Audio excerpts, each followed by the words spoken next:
मेरी कसम खाकर बोलो। मैं फिर से कह रहा हूँ, मैं बार बार कह रहा हूँ गौरी कि मैं किसी भी सवाल का जवाब दूंगा नहीं। शैलोमा तुम्हारी माँ नहीं है ना? तुम्हारे और शैलोमा के बीच क्या परेशानी होगी? वो तुम्हें अपनाती नहीं है और तुम भी उन्हें नहीं अपनाते हो। क्या आश्चर्य है, इसीलिए ना क्योंकि तुम्हारा माँ बेटे का रिश्ता है। गौरी मुझे किसी हाल में समझ नहीं आ रहा है कि तुम बार बार क्यों ये साबित करना चाहती हो कि शैलोमा मेरी माँ है। मैं जानना चाहती हूँ मैनाक, अगर शैलोमा तुम्हारी माँ नहीं है तो फिर तारा क्यों तुम्हें चाचा कहकर बुलाती है? मैंने तो उसे ये सब नहीं सिखाया। अगर शैलोमा के बेटे हुए तो डॉक्टर साहब के भाई हुए और तारा के चाचा हुए।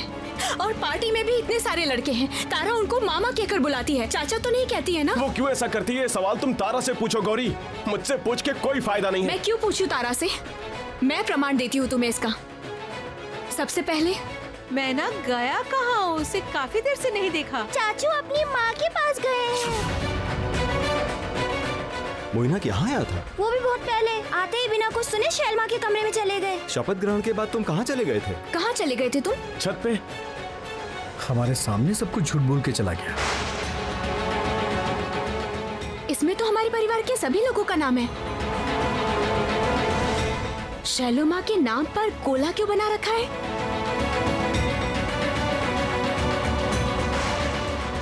मुझे एक के बाद एक सारी कड़ियां मिली, इसीलिए मैं इस नतीजे पर पहुंची हूं मैनाक कि शैलोमा तुम्हारी माँ है, तुम अनाथ नहीं हो।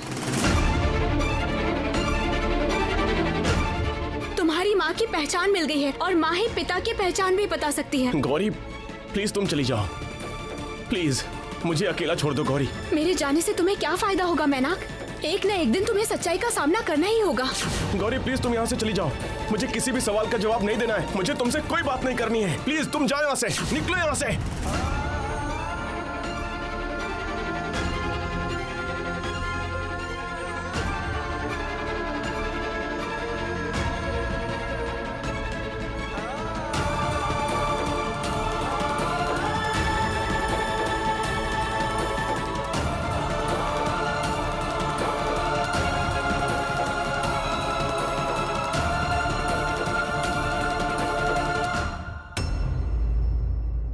क्या आपको कोई और इन्फॉर्मेशन चाहिए? नहीं, देखिए जो अरेस्ट हुआ है उसका नाम, पता, रजिस्टर नंबर, थाना, केस डिटेल सब कुछ ले लिया है मैंने। अच्छा, आप एक बार जरा बात करके देखिए ना, अगर मिस्टर तरफदार केस लड़े तो। देखिए सर, अभी बहुत लिमिटेड केस ले रहे हैं। एक्चुअली वो केस के बारे में जांच पड़ताल करके ही केस ले रहे हैं और नेक्स्ट वीक में एक बहुत बड़ा केस लेकर के सुप्रीम कोर्ट जाने वाले हैं। उसके बाद इंडोनेशिया जाएंगे एक सेमिनार के लिए, फिर वहाँ से नीदरलैंड, फिर वहाँ से सारा काम खत्म करने के बाद ही लौटेंगे। अब आप ही सोचिए कि इतने बिजी शेड्यूल में वो क्या करेंगे क्या नहीं करेंगे उन्हें खुद पता नहीं है और मैं आपको बता भी नहीं सकता। आप लोग जिसके रेफरेंस से आए हैं मैं एक बार उनसे बात कर लेता हूँ, ठीक है? तब तक आप लोग वेट कीजिए।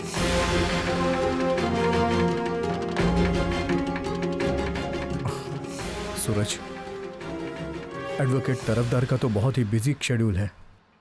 जितनी भी हाई प्रोफाइल की बातें सुन रहा हूँ मुझे टेंशन हो रही है कि वो हमारा केस कहीं वापस ना कर दे, फिर तो बहुत बड़ी दिक्कत हो जाएगी यार। आप इतनी टेंशन क्यों ले रहे हो ईशान भैया?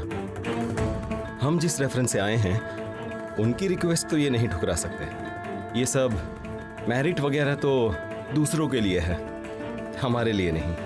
अच्छा हुआ तुम मिल गए सूरज, मतलब क्या करूं मुझे कुछ समझ में ही नहीं आ रहा था। चाचा जी शहर में नहीं है, रूपम जीजा जी भी ऑफिस के काम से कहीं बाहर गए हैं और मुझे ये कानूनी बातें बिल्कुल भी समझ में ही नहीं आती हैं। मेरी किसी वकील से जान पहचान भी नहीं है। अब देखते हैं कि क्या हो सकता है। उनकी जो बातें सुन रहा हूँ, देखता हूँ बुआ जी का केस लेते हैं कि नहीं लेते हैं वो। ईशान भैया, मैं भी तो इसी परिवार का एक सदस्य हूँ। इस परिवार पर कोई मुसीबत आए और मैं उसमें आपके साथ नहीं खड़ा रहूंगा, ये आपने सोच कैसे लिया? मैंने अपना सोर्स यूज किया है। देखिए ऊपर वाले की कृपा से सब कुछ ठीक हो जाएगा।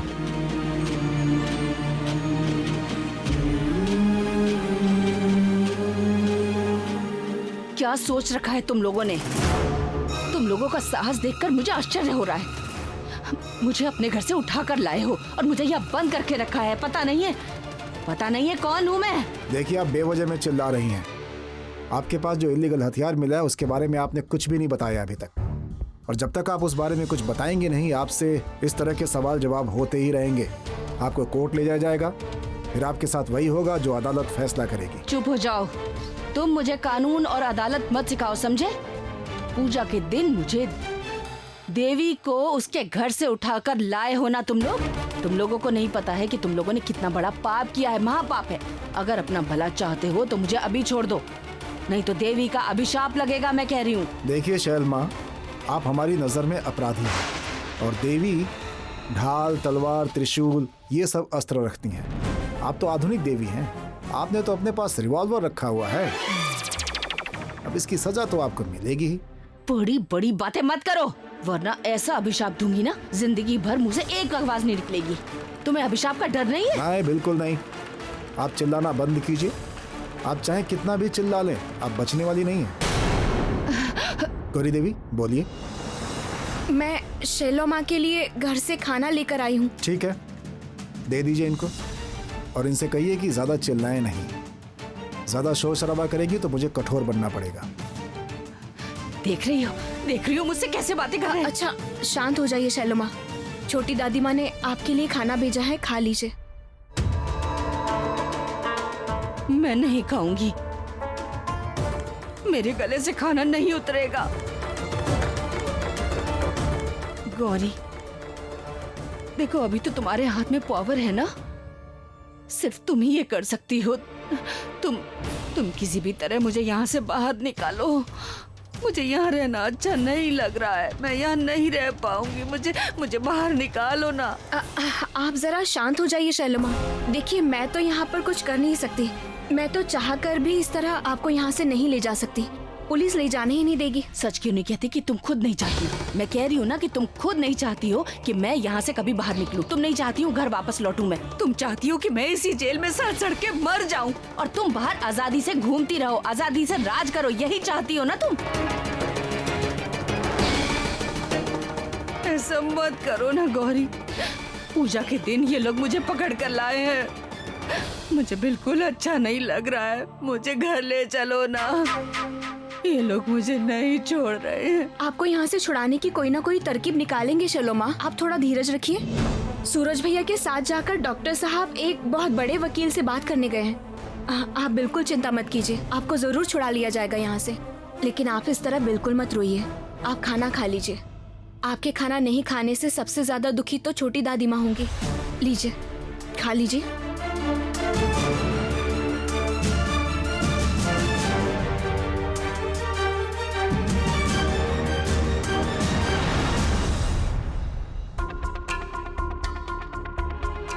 सर, ये एक इलीगल आर्म केस है।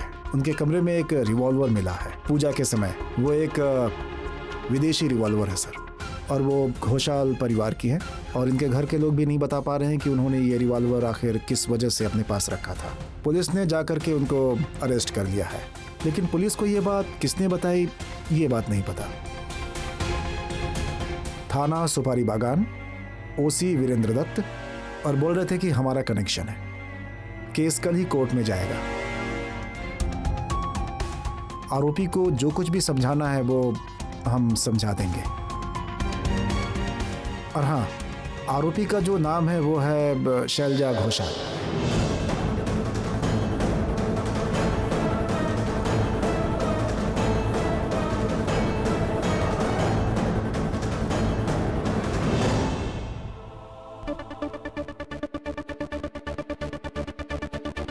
हाँ, सर से बात हो गई है, मैंने उन्हें सारी डिटेल बता दी है।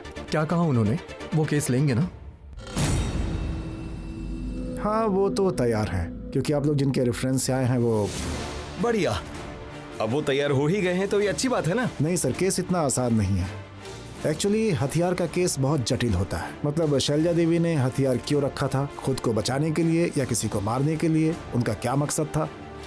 एक्चुअली इसी सिलसिले में छानबीन होगी पहले। और क्या है कि बहुत सारी धाराओं का मामला है ये, और फिर सर ने ये केस अपने हाथ में ले लिया है तो आपको चिंता करने की जरूरत नहीं है। बुआ जी छूट तो जाएंगी ना?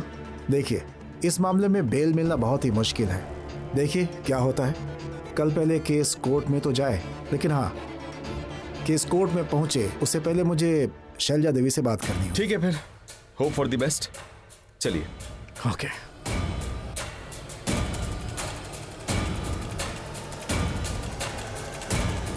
ये लो।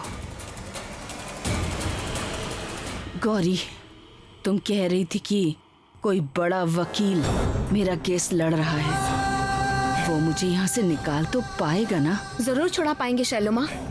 जहाँ तक मैंने सुना है उनका देश विदेश में बहुत ज्यादा नाम है शैलोमा। जो भी केस लड़ते हैं वो हारते नहीं हैं। डॉक्टर साहब और सूरज भैया कुछ भी करके उन्हें मना ही लेंगे। आप बिल्कुल चिंता मत कीजिए। वाह, इतना बड़ा वकील है क्या? क्या नाम है उसका? क्या नाम बताया था? हाँ, प्रतीक। प्रतीक तरफदार।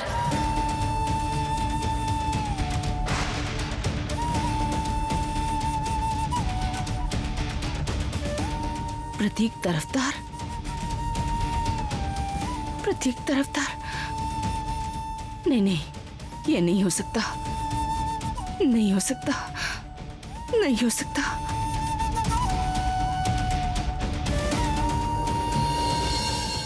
मुझे एक बात बार बार परेशान कर रही है। शैलोमा और मैनाक के बीच में चाहे कितना भी मनमुटाव क्यों ना हो, लेकिन उनके बीच में कोई ना कोई रिश्ता है जो दोनों में से कोई नहीं मान रहा है। गौरी, तुम कहना क्या चाहती हो, जरा बताना तो।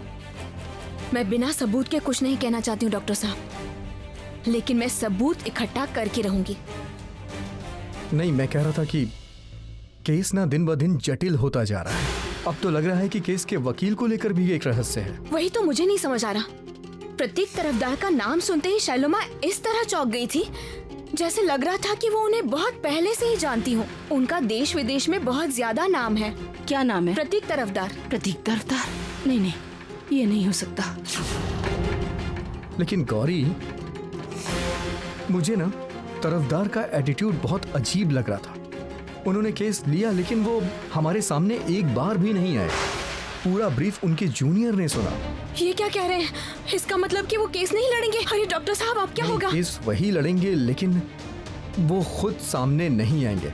उनका जूनियर केस लड़ेगा उनके बिहाफ पर और तरफदार पीछे से मॉनिटरिंग करते रहेंगे केस की। और केस की हार जीत उनकी गुडविल पर डिपेंड करता है। मुझे एक चीज का और डाउट हो रहा है, वो हमें इस तरह से अवॉइड क्यों कर रहे थे? नहीं मतलब वो इतने ज्यादा बिजी हैं कि उन्हें हमारे सामने भी आने की फुर्सत नहीं थी। ये तो आप सही कह रहे हैं डॉक्टर साहब। गौरी, मेरा एक और डाउट है।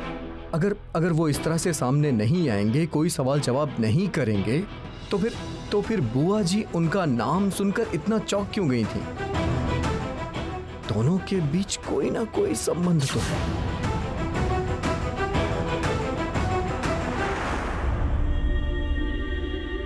जो वकील मेरा केस लड़ रहे हैं वो मुझे यहाँ से निकाल तो पाएंगे? जरूर छुड़ा पाएंगे शैलोमा। उन वकील का देश विदेश में बहुत ज्यादा नाम है। क्या नाम है? प्रतीक तरफदार।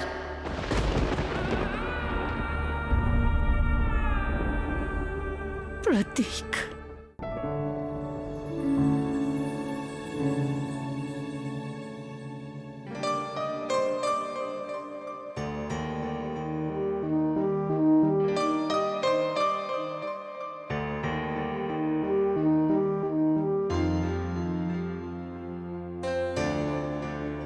सुनो, मैं? सुनो ना, सुनो।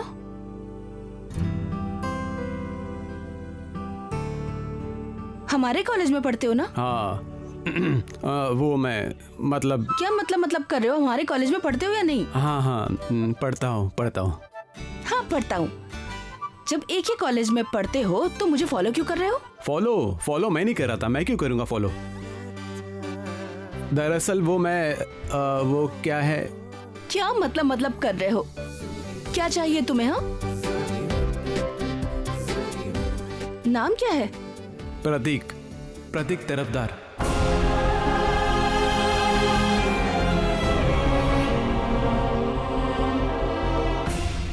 शैलोमा और उस वकील के बीच में कोई रिश्ता हो या ना हो, लेकिन मेरा मन कह रहा है डॉक्टर साहब, फिर से कोई ना कोई गड़बड़ होने वाली है।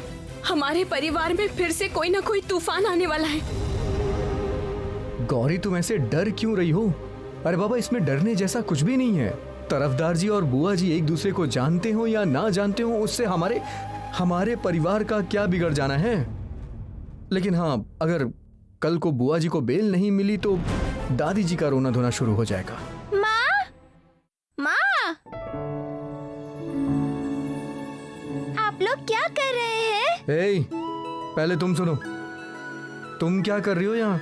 तुम्हारी पढ़ाई लिखाई कंप्लीट हो गई? हाँ, सारा होमवर्क कर लिया तुमने? सब कुछ हो गया है।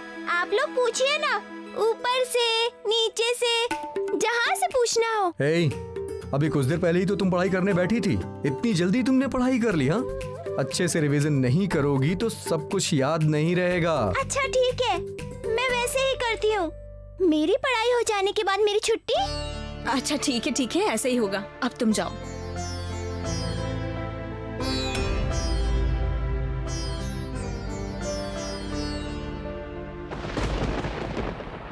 माँ, डरिए मत, डरने वाली कोई बात नहीं है। मतलब? देखना, कल अच्छी खबर आएगी।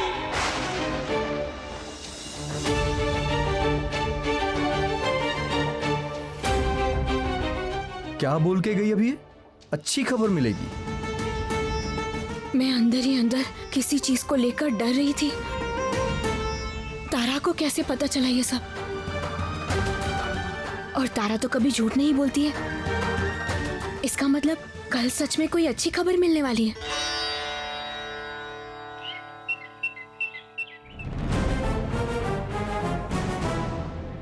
जय हो शैलमा की जय हो।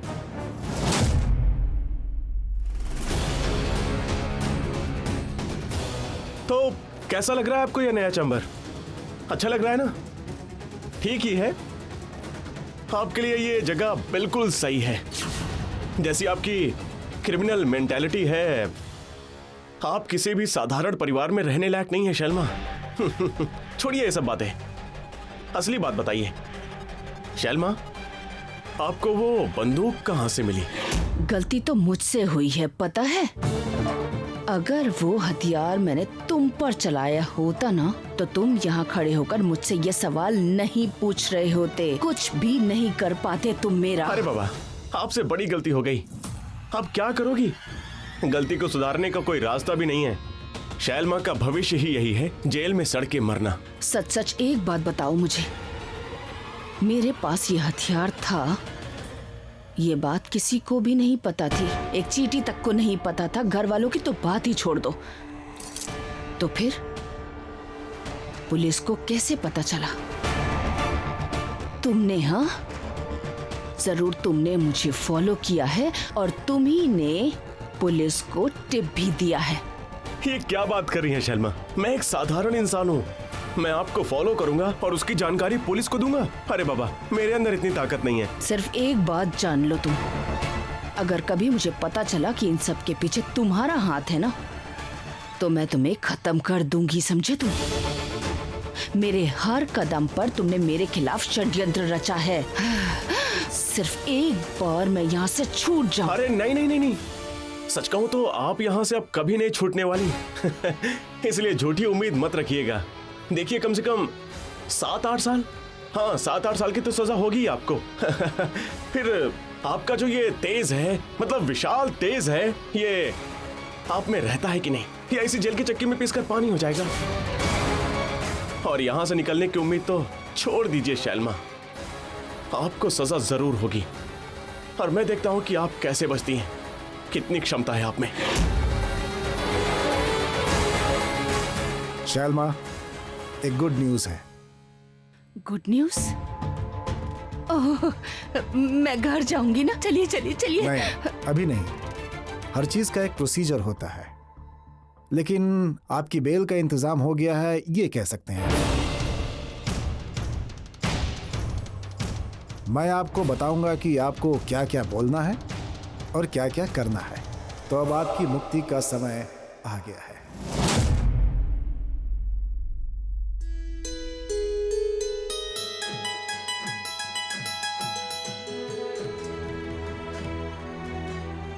देवी माँ, पता है कल रात में तारा ने कहा था कि आज एक अच्छी खबर आने वाली है। ओ माँ, मैं उसी अच्छी खबर की उम्मीद में यहाँ आई हूँ।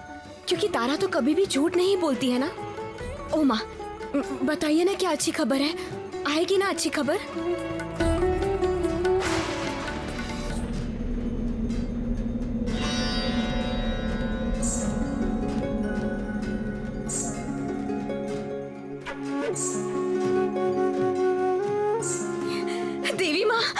देवी माँ, मुझे अपना जवाब मिल गया है माँ।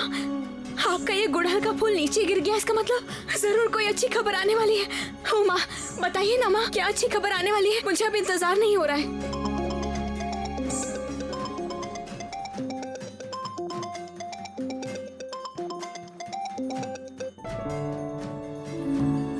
हाँ माँ, बोलिए। अच्छा, तुम कैसी हो गौरी बेटी? स्वयं माँ अपने मायके में आई है और तुम अपने घर नहीं आओगी क्या? मैं तुम्हारे इंतजार में बैठी हुई हूँ बेटी। माँ, लेकिन मैं तो वहाँ नहीं आ पाऊंगी। मैं वहाँ आ जाऊंगी तो बहुत परेशानी होगी यहाँ पर। अरे बाबा, मैं तुम्हें यहाँ पूजा खत्म होने तक रुकने को नहीं कह रही हूँ। और बेटी, आधी पूजा तो हो ही चुकी है। जब तक पूजा चल रही है, कम से कम एक बार तो आ जाना यहाँ। आपके पास आने का क्या मेरा मन नहीं करता माँ? बहुत मन करता है, लेकिन विश्वास कीजिए मैं नहीं आ सकती हूँ। यहाँ पर इतनी ज्यादा गड़बड़ है। ओ माँ, आप दुखी मत होना माँ, और गुस्सा भी मत होना, और भाई बहन को भी समझा दीजिएगा आप। समझ गई मैं, तुम बहुत बड़ी गृहिणी बन गई हो। अपनी माँ के पास आने के लिए भी समय नहीं है। माँ, आप मेरी जगह अपने आप को रख कर देखिए ना। नानी जी भी कितनी ज्यादा खुश होती अगर आप जाती, लेकिन आपके अपने परिवार की बहुत सारी जिम्मेदारियां हैं ना। क्या आप भी ऐसा कर सकती हैं? अपने बच्चों को छोड़कर अपनी माँ के घर जाना? हर वक्त तो अपने बच्चों की ही चिंता में लगी रहती हो। सही कहा बेटी, मैं समझती हूँ परिवार की डोर एक बार बंध जाने के बाद उससे निकलना बहुत ही ज्यादा मुश्किल होता है। असल में बात यह है कि मैंने ना अपने हाथों से तुम्हारे लिए कपड़े सिले हैं। वो अगर इस पूजा में तुम्हें दे पाती तो मुझे बहुत अच्छा लगता बेटी। आप दुखी मत होइए माँ, अगली बार मैं जरूर आऊंगी, विश्वास कीजिए। असल में अगर मैं फंसी नहीं होती तो जरूर आती। आप मुझ पर गुस्सा मत कीजिए माँ। ठीक है, अगर तुम मेरे पास नहीं आ सकती हो तो बात को बढ़ाने से क्या फायदा है। मैं रखती हूँ बेटी। ओ माँ, आप इस तरह गुस्सा मत कीजिए। रखती हूँ।